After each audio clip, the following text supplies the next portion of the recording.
How's it going? Back again with another video this week. Hope everyone has had a great week. And today I wanted to do a video about a question I received.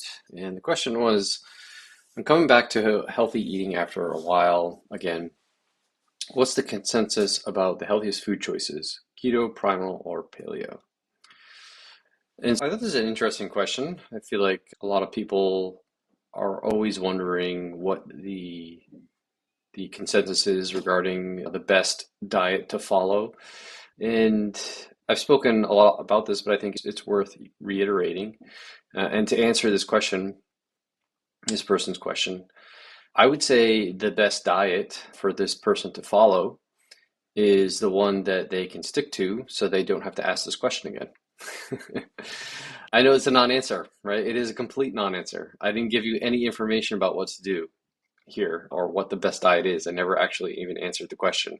But this is the truth, right? This is the best diet for you is not going to be a named diet unless that name is your name's diet, right? So Ryan's diet or John's diet or Mark's diet or Stephanie's diet or Jane's diet, because what I'm really getting at here is that the best diet for you is the one that you can stick to long term and allows you to be at optimal health and do the things that you want and have the performance that you need and feel best in your body, look your best, etc. And so that might start out for a lot of people following a named diet. Maybe it's keto, primal, paleo, carnivore, vegan, vegetarian, Mediterranean, whatever, right? And I think a lot of people start there because a lot of people don't. There's a lot of conflicting information, and people say this diet's the best or that diet's the best, and so you need to start somewhere, right? You need to start at some starting point. And so I view these name diets as a jumping off point. They are your gateway drug into figuring out your own name diet. And so how does that work for me, myself? I initially jumped into figuring out my own diet by following a primal diet, and I spent a little bit of time doing that. Then I transitioned to more like a paleo diet, and and the differences between those are very minimal. They're for most part the same thing. It just has to do with some eliminating some dairy or eliminating things like legumes and things like that. But for the most part, they're 99% exactly the same thing. Then I transitioned more into a keto diet. And so where I was eating a very low carb, primal type of diet, or paleo type of diet.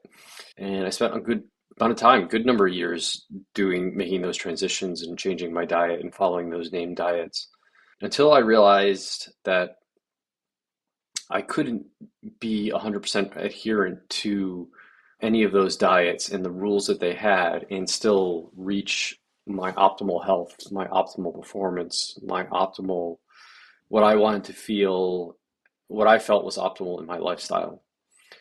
And so that's when I started to try and figure out what my own personal best diet is that would allow me to achieve optimal health performance and do the things that I want for the long term.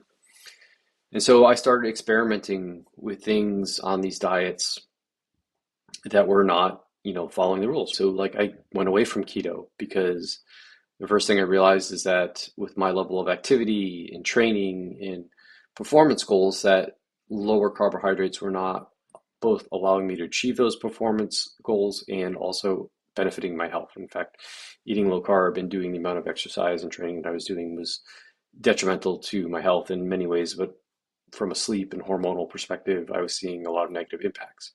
So I started reintroducing a lot of whole food carbohydrates.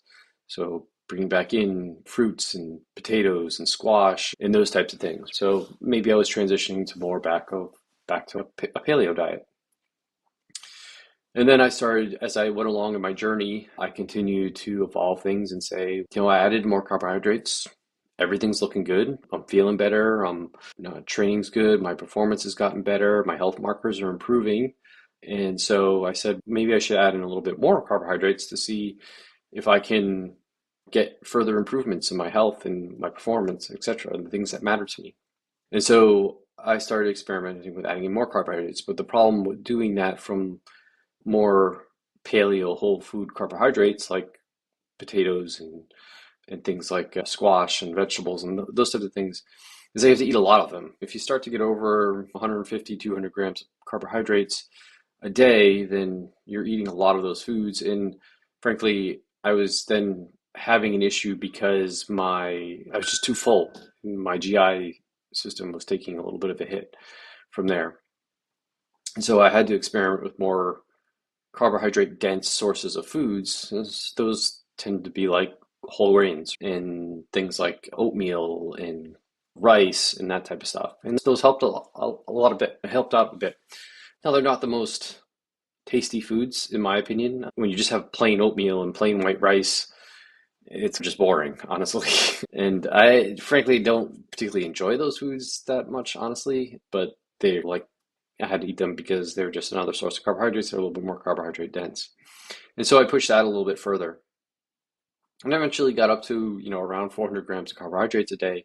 But I found that was too much. I had to back off a little bit. And then I was just feeling too full and too eating was becoming too much of a chore, honestly, at that point. And so I backed off a little bit and dropped it back down to around 150 and 200 grams of carbohydrates. And that was a nice, refreshing, a sweet spot for me. So what I've come to find is that if I can eat more of a primal diet with some white rice and the occasional bowl of oatmeal and plenty of potatoes and plenty of fruits and plenty of squashes in the mix, that when I'm not in an overly performance driven mode in terms of my goals, then I can do fairly well at that spot. But that diet is really a mixture of everything that I've encountered over the past 7 or 8 years that I've been tweaking my food. And so I've had to explore all these different avenues of eating and different ways of eating and found something that's uniquely specific to me that I wouldn't necessarily suggest to any of my clients out of the box that they eat.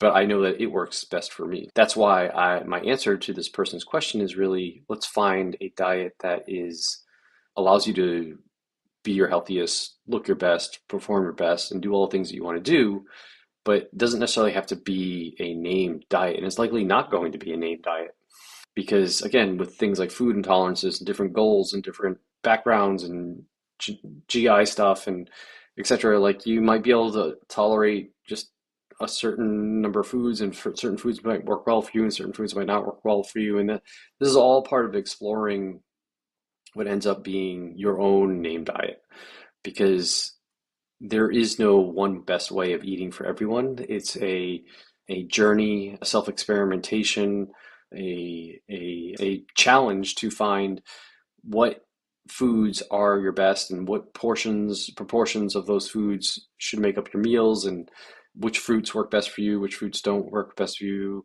whether you like potatoes or you don't like potatoes, or you can do some whole grains or you can't do some whole grains.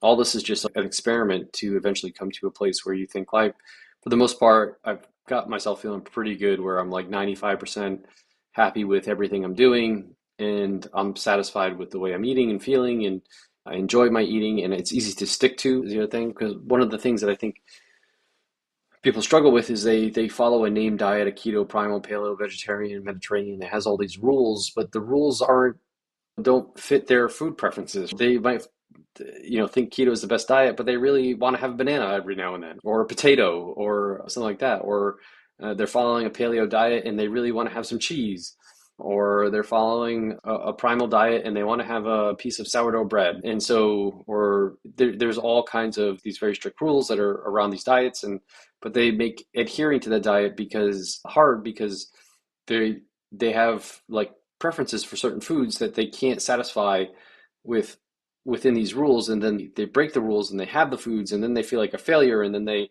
again fall back to eating just a standard American diet, and they're a few months down the line and they're asking the same question over and over again: what's the best diet for me to follow to get back on the bandwagon? And they're stuck in this inevitable loop because they're always trying to follow a diet that is supposedly the best but is not the best for them, because they haven't realized that they need to maybe mix and match a lot of the concepts from many of these diets in order to find the best diet for them. And they might just need to experiment with all different kinds of things to get to a place where they can eat a specific way that makes them feel their best for the long term.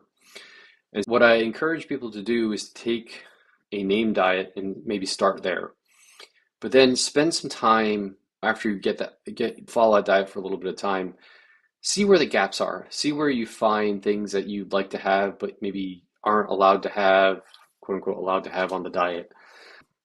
And then when you find something like you're following keto diet and you really like to have a banana, have the banana and see how that works for you.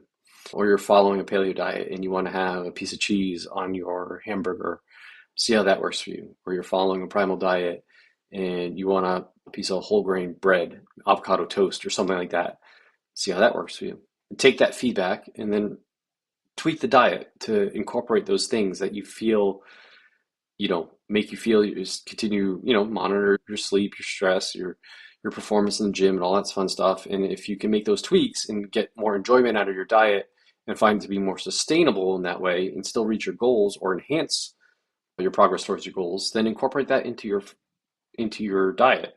You've just made the first step towards creating your own name diet. And then continue that process and keep on iterating. Sometimes you're going to find something that doesn't work and then you have to back out of it. That's okay too. But it's an iterative process that you're going to go through time and time again, over and over again, to get to where you want to be. And where we want to be is long-term health, long-term performance, and reaching our goals. And the only way to do that is to find a diet that you can consistently stick to over the long term, so you're not cycling through name diet after name diet after name diet. So that's why I wanted how I wanted to answer that question today. It's not an easy answer. It's not a short, simple answer. This is going to be a multi-year process, but that's fine. You have a lot of years left to figure it out. And I guarantee you, as you try and figure it out, you're going to be making progress towards your goals in the meantime. So it's not like you're having setbacks or wasting time or anything like that. It's definitely a worthwhile experiment to do. As always, if you want to keep up with all the content that I'm putting out, including these videos, and need help figuring out what your best diet is, that type of stuff, you sign up for my newsletter, go to rjbhealth.coach, click on the newsletter tab at the top and enter your email address, and that will get you on a newsletter where I can email you all the content that I put out on a weekly basis. And if you really need some help figuring out what the best diet is for you, I do have a couple of one-on-one spots open for my coaching. So please go to rjbhealth.coach, click on schedule a discovery call button right on the homepage, fill out that form, and I'll get back to you. Or you can just reach out to me below in the comment section. Happy to reach out to you and we can set up a time to chat a little bit more about coaching. With that,